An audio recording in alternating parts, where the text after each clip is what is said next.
Assalamualaikum warahmatullahi wabarakatuh. Kita masuk ke bahasan sistem pemerintahan di Indonesia. Gimana kabar kalian selama pembelajaran jarak jauh? Semoga sehat semua ya. Nah, dari materi yang sudah kalian baca kemarin di PowerPoint yang pertama, itu sepertinya di dalam penugasan ada beberapa yang banyak yang masih belum memahami apa itu parlementer dan apa itu presidensial. Nah, berikut Bu Puji beri penjelasan untuk materi tentang sistem pemerintahan di Indonesia.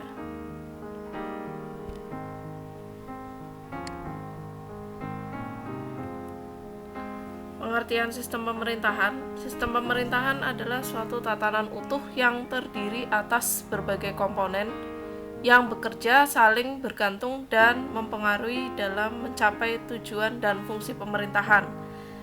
Nah, sistem pemerintahan ini di masing-masing negara itu berbeda-beda sesuai dengan kondisi negara masing-masing. Ada presidensial, ada parlementer, ada semi-presidensial, semi-parlementer, dan campuran. Ada komunis, ada liberal, ada demokrasi. Untuk komunis, liberal, ataupun demokrasi ini berarti sesuai dengan ideologi dari negara tersebut. Sedangkan semi-presidensial ini berarti dia menerapkan sistem presidensial tetapi dicampur dengan sistem parlementer. Sama, sistem semi-parlementer juga demikian. Hanya saja kalau semi-presidensial itu lebih mengarah kepada presidensial, semi-parlementer lebih mengarah kepada parlementer. Nah, sistem yang seperti ini disebut dengan sistem pemerintahan campuran. Selanjutnya, sistem pemerintahan yang pernah berlaku di Indonesia itu ada 3, presidensial, parlementer, semi atau kuasi parlementer. Nah, untuk pengertian sistem pemerintahan presidensial, ini ada beberapa poin-poin. Yang pertama, kalian pahami bahwa dalam sistem presidensial, kepala negara dan kepala pemerintahan itu dipegang oleh orang yang sama, yaitu presiden.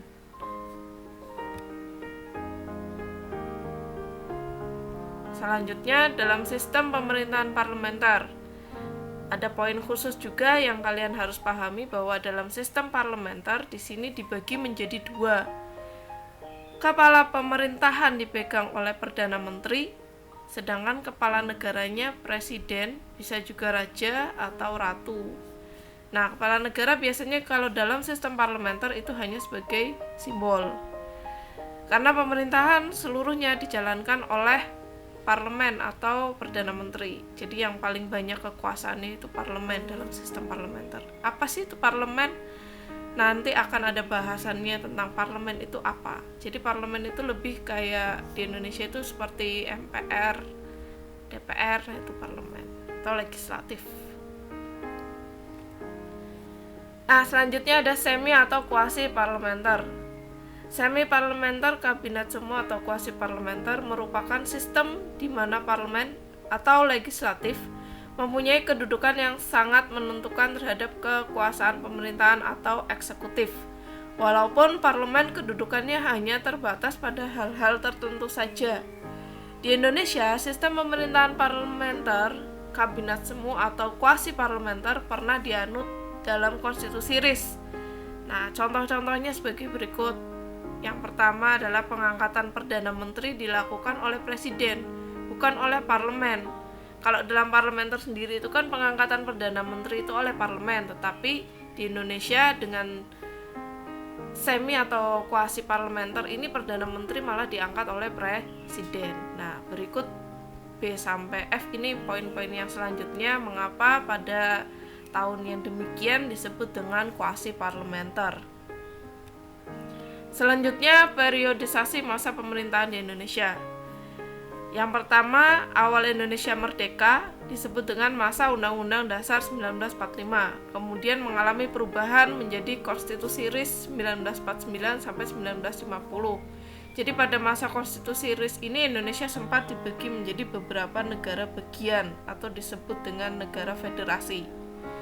Terus yang ketiga, sistem pemerintahan pada masa Undang-Undang Dasar sementara 1950 sampai 1959. Jadi ini proses untuk mengembalikan lagi menjadi Undang-Undang Dasar 1945. Nah, pada proses UDS ini hanya berlangsung beberapa tahun saja, sampai akhirnya kembali lagi pada masa Undang-Undang Dasar 1945, karena dianggap bahwa konstitusi Inggris itu tidak sesuai dengan negara Indonesia yang berbentuk kepulauan. Dikhawatirkan kalau dengan sistem federasi nanti kemudian akan memecah belah persatuan di Indonesia. Nah, terakhir sistem pemerintahan Orde Baru pada masa 1966 sampai 1998. Pada masa ini Undang-Undang Dasar yang digunakan Undang-Undang Dasar 1945 karena masih ke bentuk yang awal. Hanya saja nanti pada masa Orde Baru itu mengalami yang namanya amandemen atau perubahan. Amandemen atau perubahan pada Undang-Undang Dasar 1945 dilakukan sebanyak 4 kali. Nah, ini bentuk bagannya biar kalian bisa lebih memahami dari sebelum merdeka sampai sekarang atau era setelah reformasi. Jadi kalau pada tahun 1945 itu yang digunakan undang-undang yang awal terbentuk. Kemudian tahun 1949 karena bentuk negaranya berubah menjadi serikat, maka konstitusinya juga berubah. Terus pada tahun 1950 masih ke bentuk negara federasi, hanya saja bentuk pemerintahannya republik menggunakan Undang-Undang Dasar. Sementara 1950, 1959 dengan bentuk negara kesatuan, berarti kembali lagi undang-undang yang dipakai atau konstitusi yang dipakai Undang-Undang Dasar 1945. Nah, berikutnya sampai seterusnya. Kalian bisa pahami. Nah, setelah kita mempelajari sistem pemerintahan, kita ke bentuk negara. Bentuk negara di sini ada negara kesatuan atau unitaris, negara serikat atau federal, atau disebut dengan negara bagian. Jadi kalau di dalam negara bagian itu ada negara sentral dan ada negara bagian. Nah, kalau di Amerika itu sentralnya disebut dengan United States. Nah, kalau negara bagiannya ada Kanada, terus ada Brasil dan lain-lain sebagainya. Nah, terus kemudian ada bentuk negara monarki atau bentuk negara dengan sistem kerajaan. Dan terakhir ada bentuk negara dengan sistem republik, di mana negara yang dijalankan berdasarkan prinsip kedaulatan rakyat. Makanya di pasal 1 ayat 2 di situ dijelaskan bahwa Indonesia menganut prinsip kedaulatan rakyat.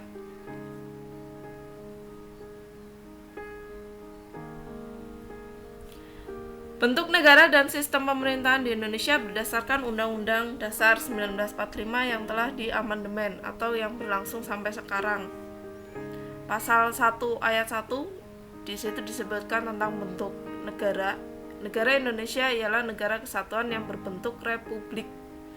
Kemudian di pasal 4 ayat 1 di sini dijelaskan tentang sistem pemerintahan yang dianut oleh Indonesia, yaitu presidensil. Kenapa? Karena di sini dijelaskan bahwa Presiden Republik Indonesia memegang kekuasaan pemerintahan menurut Undang-Undang Dasar. Nah, dengan kata presiden memegang kekuasaan pemerintahan, di situ jelas bahwa sistem pemerintahan kita adalah presidensil. Nah, sistem pemerintahan presidensil di Indonesia ini hanya bersifat di pusat saja atau menyeluruh keseluruhan dari negara Indonesia. Tapi di Indonesia setelah adanya amandemen ini dirubahlah pasal 18 menjadi beberapa pasal di amandemen ya. Amandemen kedua, di situ ada bintang 2, berarti amandemen tahap kedua. Nah, di sini jelaskan tentang pemerintahan daerah. Jadi kalau misalnya presiden itu mengurus keseluruhan dari negara, nah untuk tiap-tiap daerah di Indonesia itu diserahkan kepada kepala daerah dengan sistem atau menggunakan asas otonomi daerah.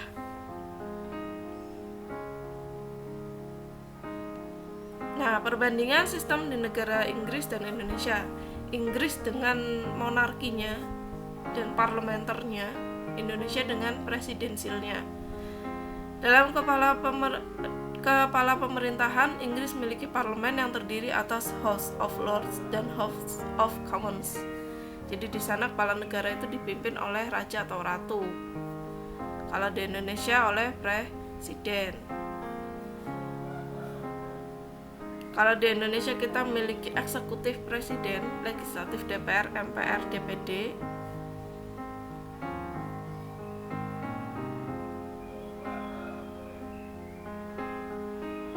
Terus bedanya di Inggris dan di Indonesia, kalau di Indonesia itu sistem banyak partai, kalau di Inggris itu hanya menggunakan dua partai. Partai buruh dan partai konservatif. Ini perbandingan Indonesia dengan Amerika. Negara Indonesia bentuknya kesatuan atau unitaris. Kalau Amerika berbentuk negara serikat atau federal. Sistem pemerintahannya sama, yaitu presidensial, karena kepala negara dan kepala pemerintahannya dijalankan oleh presiden.